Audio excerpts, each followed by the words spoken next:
اطہار کے آپس میں تعلقات اور آپس میں ایک دوسرے کے ساتھ محبتیں اور عقیدتوں پر مشتمل ہوگی، کیونکہ یہ ایک اہم موضوع ہے، اس لیے کہ بعض جہلاء، بعض طبقات میں سے کچھ لوگ وہ اہل بیت اور صحابہ کے آپس کے جو محبت بھرے تعلقات ہیں ان کو بیان نہیں کرتے، بلکہ اپنی طرف سے جھوٹی باتیں منسوب کر کے صحابہ اور اہل بیت اطہار کے درمیان ایک دراڑ پیدا کرتے ہیں۔ تو اس لیے میں نے خیال کیا کہ ایک ایسا موضوع لوگوں کے سامنے رکھنا چاہیے کہ جس میں صحابہ اور اہل بیت اطہار کے جو آپس میں بڑے گہرے مراسم اور گہرے تعلقات جو تھے وہ لوگوں کے سامنے رکھے جائیں اور من گھڑت واقعات کی نشاندہی کی جائے کہ یہ محض ایک جھوٹی باتیں ہیں، جھوٹی روایات ہیں، حقیقت کا ان کے ساتھ کوئی تعلق نہیں ہے۔ صحابہ کرام رضوان اللہ علیہم اجمعین جو کہ نبی کریم صلی اللہ علیہ وسلم کی تربیت میں تھے، تو کیا نبی کی تربیت ایسی تھی کہ جیسی حضور کا وصال ہوا صحابہ معاذ اللہ اہل بیت اطہار کے دشمن بن گئے، یا معاذ اللہ ان کے حقوق غصب کرنے لگے، یا معاذ اللہ ان کے ساتھ ظلم اور زیادتی کرنے لگے؟ ایسا کبھی نہیں ہو سکتا۔ نبی کی تربیت اتنی ناقص نہیں ہو سکتی، نبی کی تربیت کامل تھی، یہ آپ ہی کی تربیت تھی۔ مختصر ترین عرصے میں آپ نے لوگوں کی زندگیاں بدل ڈالی۔ تو سب سے پہلے جناب ابوبکر صدیق رضی اللہ تعالیٰ عنہ اور حضرت علی، امام حسن، امام حسین، اہل بیت اطہار کے ساتھ جو ان کے تعلقات تھے، جو معاملات تھے، میں ان کو سامنے رکھوں گا۔ اسی طرح حضرت عمر، پھر عثمان غنی اور دیگر صحابہ۔ کوشش کروں گا کہ مختصر سے وقت میں اپنی گفتگو کو سمیٹ لوں۔ بخاری شریف کی روایت ہے، یہ ایسی کتاب ہے جس کو قرآن مجید کے بعد سب سے صحیح ترین کتاب مانا گیا، تسلیم کیا گیا۔ بخاری شریف کی روایت ہے، جناب ابوبکر صدیق رضی اللہ تعالی عنہ نے اپنے کندھوں پر امام حسین کو سوار کیا ہوا ہے، اور دوسری کتاب میں ہے، دوسری روایت میں ہے کہ ایک کندھے پر امام حسن کو سوار کیا ہوا ہے، دوسرے کندھے پر امام حسین کو سوار کیا ہوا ہے، اور مدینہ کی گلیوں میں تشریف لے جا رہے ہیں۔ حضرت علی رضی اللہ تعالی عنہ وہاں پر کھڑے تھے، تو جب ان کے پاس سے گزرے تو جناب ابوبکر صدیق نے مسکراتے ہوئے کہا کہ علی، حسن اور حسین حضور صلی اللہ علیہ وسلم کی شبیہ ہیں، تمہاری شبیہ نہیں ہے۔ تو حضرت علی رضی اللہ تعالی عنہ مسکرا پڑے، ہنس پڑے، اور اسی طرح حضرت ابوبکر صدیق رضی اللہ تعالی عنہ قسم کھا کر کہا کہ اللہ کی قسم کہ حسن اور حسین کے ساتھ میں اپنی اولاد سے زیادہ محبت کرتا ہوں۔ اب سوال یہ پیدا ہوا، خلیفہ وقت ہیں ابوبکر صدیق، اور حسن حسین کو کندھوں پر اٹھایا ہوا ہے اور مدینہ کی گلیوں میں چل رہے ہیں۔ کیوں چل رہے ہیں؟ اس لیے کہ حضور صلی اللہ علیہ وسلم کو دیکھا تھا کہ آپ نے اپنے کندھوں پر امام حسن کو، امام حسین کو سوار کیا ہوا ہے، اور مدینہ کی گلی میں حضور صلی اللہ علیہ وسلم خرام ناز ہوا کرتے تھے۔ تو اسی سنت کو ادا کرتے ہوئے حضرت ابوبکر صدیق رضی اللہ تعالیٰ عنہ اپنے کندھوں پر امام حسن، امام حسین کو سوار کر کے آپ سیر کروا رہے ہیں۔ اسی طرح حضرت ابوبکر صدیق اور حضرت عائشہ صدیقہ رضی اللہ تعالیٰ عنہ گھر میں ہیں، اور حضرت عائشہ نے کہا کہ ابا جان، میں نے آپ کو کئی مرتبہ دیکھا ہے کہ آپ علی کی طرف ٹکٹکی باندھ کر دیکھتے ہیں۔ تو جناب ابوبکر صدیق رضی اللہ تعالی عنہ نے فرمایا کہ عائشہ، میں نے حضور صلی اللہ علیہ وسلم سے سنا ہے کہ علی کے چہرے کی طرف دیکھنا عبادت ہے۔ یہ حدیث حضرت ابوبکر صدیق سے مروی ہے، پھر باقی صحابہ نے اس حدیث کو روایت کی ہے۔ اسی طرح علی کا ذکر بھی عبادت ہے، یہ حدیث پاک بھی جناب ابوبکر صدیق سے مروی ہے۔ اب یہ چار دیواری میں باتیں ہو رہی ہیں، باپ اور بیٹی کے درمیان گفتگو ہو رہی ہے جو کہ حضرت علی رضی اللہ تعالیٰ کی محبت پر مبنی ہے۔ یہ چار دیواری کی باتیں ہیں، مجھے بتائیں عوام الناس اور امت تک کیسے پہنچی؟ بھئی پیار تھا انہوں نے یہ باتیں چار دیواری سے باہر نکالی ہیں۔ حضرت علی کے ساتھ عقیدت تھی، اہل بیت اطہار کے ساتھ محبت تھی، تو تبھی تو یہ چار دیواری کی باتیں، باپ اور بیٹی کی باتیں امت تک پہنچی ہیں۔ تو وہ ایک دوسرے کے ساتھ اتنا محبت کر رہے ہیں، ایک دوسرے کے فضائل بیان کر رہے ہیں۔ اسی طرح حضرت علی جناب ابوبکر کے ساتھ عقیدت رکھتے تھے، ان کی افضلیت کے، ان کی فضیلت کے قائل تھے۔ حضرت علی اپنے دور خلافت میں خود فرما رہے ہیں، آپ فرماتے ہیں کہ اگر تم مجھ سے پوچھو کہ سب سے زیادہ بہادر کون ہے تو میں ابوبکر کا نام لوں گا۔ سب سے زیادہ بہادر جناب ابوبکر صدیق تھے۔ تو کتنی آپس میں گہری محبتیں ہیں۔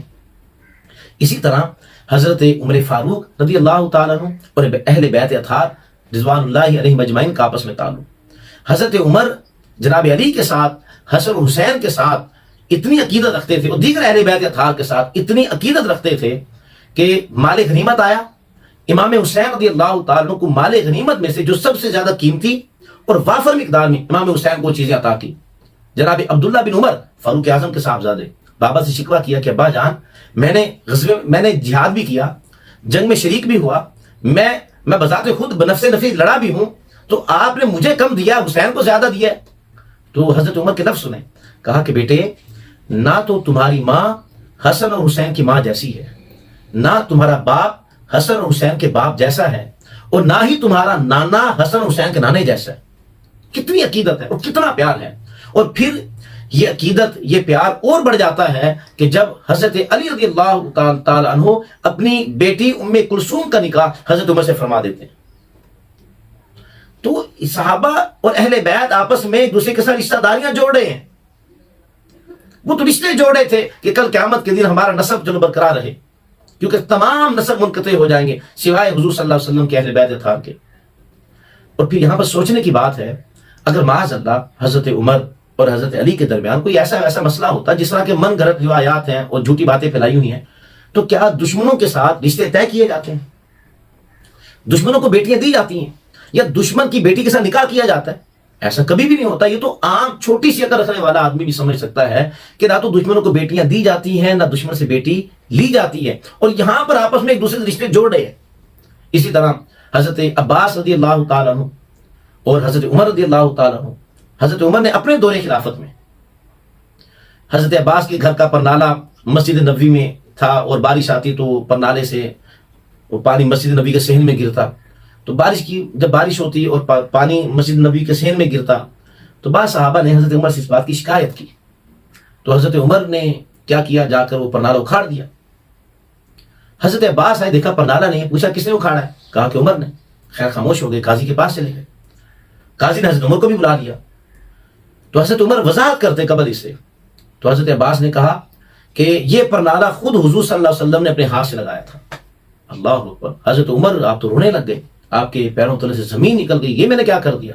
آپ کو اس بات کا علم نہیں تھا کہ یہ پرنالہ حضور صلی اللہ علیہ وسلم نے لگایا. تو حضرت عباس نے اس پر معذرت کی اور پھر خود گئے. حالانکہ خلیفہ وقت ہے, امیر المؤمنین ہے, آپ چاہتے کسی مستری کو کہہ دیتے بھئی جا کر پرنالہ لگا دینا, نہیں. حضرت عمر رضی اللہ تعالیٰ خود گئے, اور حضرت عمر کا قد بڑا لمبا ہے, لیکن جب وہ پرنالہ کچھ زیادہ اونچا تھا تو حضرت عمر رضی اللہ تعالیٰ عنہ آپ دیوار کے ساتھ ایسے ٹیک لگا کر کھڑے ہو گئے. اور حضرت عباس جو کہ اہل بیت میں سے ہیں, حضور صلی اللہ علیہ وسلم کے چچا ہیں, عباس سے کہا کہ عباس میرے ان کندھوں پر چڑھو. حضرت عباس نے کہا کہ میں, آپ خلیفہ وقت آپ کے کندھوں پر, کہا کہ ہاں سوار ہو جاؤ میرے کندھوں پر, اور خود اپنے ہاتھ جس طرح حضور صلی اللہ علیہ وسلم نے پرنالہ لگایا تھا اسی طرح پرنالہ لگاؤ. تو حضرت عمر اور حضرت عباس رضی اللہ تعالیٰ عنہ کا آپس میں اس قدر گہرا تعلق, اسی طرح دیگر اہل بیت اطہار کے ساتھ تعلق, اور یہاں تک کہ ایک دفعہ حضرت عبداللہ بن عمر اور حضرت امام حسن یا امام حسین کے ساتھ آپس میں کوئی بات ہو گئی, کوئی چپکلش ہو گئی. تو حضرت عبداللہ بن عمر رضی اللہ تعالیٰ عنہ مغموم ہوئے, پریشان ہوئے, اور حضرت عمر کے پاس آ گئے. تو آ کے کہنے لگے کہ آج مجھے حسین نے ایک تانا دیا. آپ نے فرمایا کیا تانا دیا؟ کہا کہ حسین نے کہا ہے کہ آپ کے بابا تو میرے بابا کے غلام ہیں. کیونکہ حضرت عمر کہا کرتے تھے کہ میں حضور صلی اللہ علیہ وسلم کا غلام ہوں, ہم سب حضور کے غلام ہیں, اس سے بڑھ کر اور سعادت کوئی نہیں ہے کہ حضور کی غلامی نصیب ہو جائے. حضرت عمر کہا کرتے تھے کہ میں حضور صلی اللہ علیہ وسلم کا غلام ہوں. تو عبداللہ بن عمر ابھی چھوٹے تھے, ان کے دل کو یہ بات لگی کہ میرے بابا کو غلام کہہ دیا. حضرت عمر فاروق نے عبداللہ بن عمر کا کندھا پکڑ کر کہا کہ بیٹے واقعی ہی تمہیں حسین نے کہا ہے کہ تمہارے بابا میرے بابا کے غلام ہیں؟ کہا جی کہا ہے. ہاتھ پکڑا, امام حسین کے گھر چلے گئے. حضرت امام حسین دروازہ کھولا, وہ بات یاد آ گئی کہ جھگڑا ہوا تھا ہمارا کوئی آپس میں, تو وضاحت دینے لگے. تو حضرت عمر نے کہا بیٹا وضاحت نہ دو, تم نے مجھ سے بات نکالی, ہمارا کام بن گیا. آپ ہمیں لکھ دیں کہ میں آپ کے بابا کا غلام ہوں. اور ان سے لکھوایا, اور پھر بیٹے کو نصیحت کی, کہا کہ بیٹا میں تمہیں وصیت کرتا ہوں, میرے مرنے کے بعد یہ خط تم نے میری قبر میں رکھنا ہے, کل قیامت کے دن حضور کو دکھاؤں گا, یا رسول اللہ یہ دیکھیں آپ کے نواسے نے بھی مہر لگا دی ہے کہ میں آپ کا غلام ہوں. اتنا گہرا تعلق ہے آپس میں. اور یہ کون لوگ ہیں؟ جھوٹے لوگ ہیں جو جھوٹی اور من گھڑت روایات کو بیان کر کے عام عوام الناس کے ذہنوں کو خراب کرتے ہیں. اسی طرح حضرت عثمان غنی اور حضرت علی کے ساتھ گہرا تعلق. حضرت عثمان غنی نے جتنا بھی حضرت علی کے ولیمے کا جو اخراجات تھے وہ حضرت عثمان غنی نے برداشت کیے, اہتمام کیا. پیار تھا تو ایسا کیا ہے نا, اگر پیار نہ ہوتا تو کبھی ایسا کرتے؟ اسی طرح دیگر صحابہ کرام رضوان اللہ علیہم اجمعین اہل بیت اطہار کے ساتھ جو عقیدت رکھتے تھے, ایک جنازے میں شریک تھے جناب ابو ہریرہ بھی، امام حسن اور امام حسین بھی. ایک روایت میں امام حسن کا نام ہے، ایک روایت میں امام حسین کا نام ہے. تو امام حسن کے جوتوں پر گرد لگ گئی. جناب ابو ہریرہ نے جو سر پر ایک رومال باندھا ہوا تھا، کپڑا باندھا ہوا تھا، اس کپڑے کو لیا اور امام حسن کے جوتوں سے گرد کو صاف کیا. یہ ہمارے لیے سعادت کی بات ہے کہ میرے سر کا کپڑا وہ آپ کے جوتوں کو صاف کرے. اتنا گہرا تعلق. حضرت زید بن حارث رضی اللہ تعالیٰ قبائل صحابہ میں سے، والدہ کا انتقال ہوا، جنازہ ہوا، جنازے سے واپسی پر آپ کے لیے ایک سواری کو لایا گیا. سواری پر سوار ہونے لگے، جس طرح رکاب کو پکڑتے ہیں، پاؤں رکھتے ہیں.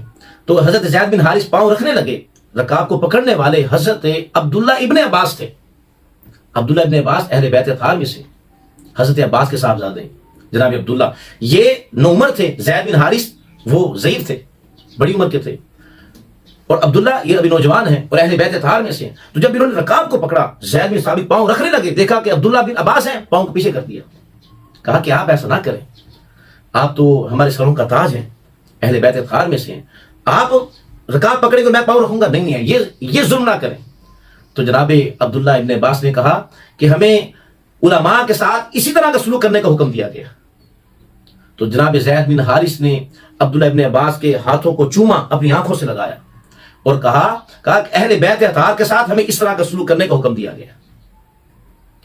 تو صحابہ اور اہل بیت اطہار کا آپس میں اتنا گہرا تعلق، اور وہ اتنے قریبی تھے آپس میں، ایک دوسرے کے ساتھ محبت نچھاور کر رہے ہیں. حضرت عمر بن عبد العزیز رضی اللہ تعالیٰ کا دور خلافت ہے، اور امام حسن کے صاحبزادے حسن المثنی اور ان کے صاحبزادے جناب عبداللہ، امام عبداللہ رضی اللہ تعالیٰ عنہ. تو انہیں کوئی کام تھا حضرت عمر بن عبد العزیز سے، تو جناب عمر بن عبد العزیز کے دروازے پر چلے گئے. عمر بن عبد العزیز کسی کام میں مصروف تھے. جب پتہ چلا کہ حضور کے اہل بیت اطہار میں سے جناب عبداللہ آئے ہیں، تو سارے کام کاج چھوڑ دے، دوڑ کر آئے، اور جو ان کا کام تھا وہ کام کرنے کے بعد ہاتھ باندھ دیے. کہا کہ حضور آپ یہ تکلیف نہ کیا کریں، آپ میرے دروازے پر نہ آیا کریں. آپ کو کوئی بھی کام ہو آپ کوئی چٹ بھیج دیا کریں، کسی کو کہہ دیا کریں وہ آ کر مجھے پیغام دے دے، میں خود آپ کے پاس آ جایا کروں گا. آپ نہ آیا کریں، مجھے حیا آتی ہے، کل قیامت کے دن حضور کو کیا منہ دکھاؤں گا کہ حضور کے اہل بیت وہ میرے دروازے پر کھڑے ہیں. کہا کہ آپ نہ آیا کریں. تو صحابہ، تابعین، تبع تابعین سب اہل بیت اطہار کے ساتھ ایک گہرا تعلق رکھتے تھے، ایک دوسرے کے ساتھ محبتیں کرتے تھے. آج کے پتہ نہیں لوگوں کو کیا ہو گیا ہے، یہ ان کے درمیان دراڑیں پیدا کرتے ہیں. کوئی ایسی بات جو کہ من گھڑت ہو، جھوٹ پر مبنی ہو، جس میں ایک دوسرے کی مخالفتوں کا بیان ہو، وہ عوام الناس کے سامنے جھوٹ رکھتے ہیں. تمہیں شرم نہیں آتی؟ دین کا حلیہ تم بگاڑ رہے ہو اور تم بہتان باندھ رہے ہو صحابہ اور اہل بیت اطہار پر. اللہ رب العزت ہمارے دلوں میں اہل بیت اطہار اور صحابہ کرام رضوان اللہ علیہم اجمعین کی محبت جاگزی کرے، اور ہمارے دلوں کو وسیع کر دے، ہمارے دلوں میں وسعت پیدا کر دے. وصلی اللہ تعالی علی حبیبہ محمد و آلہ و صحبہ اجمعین.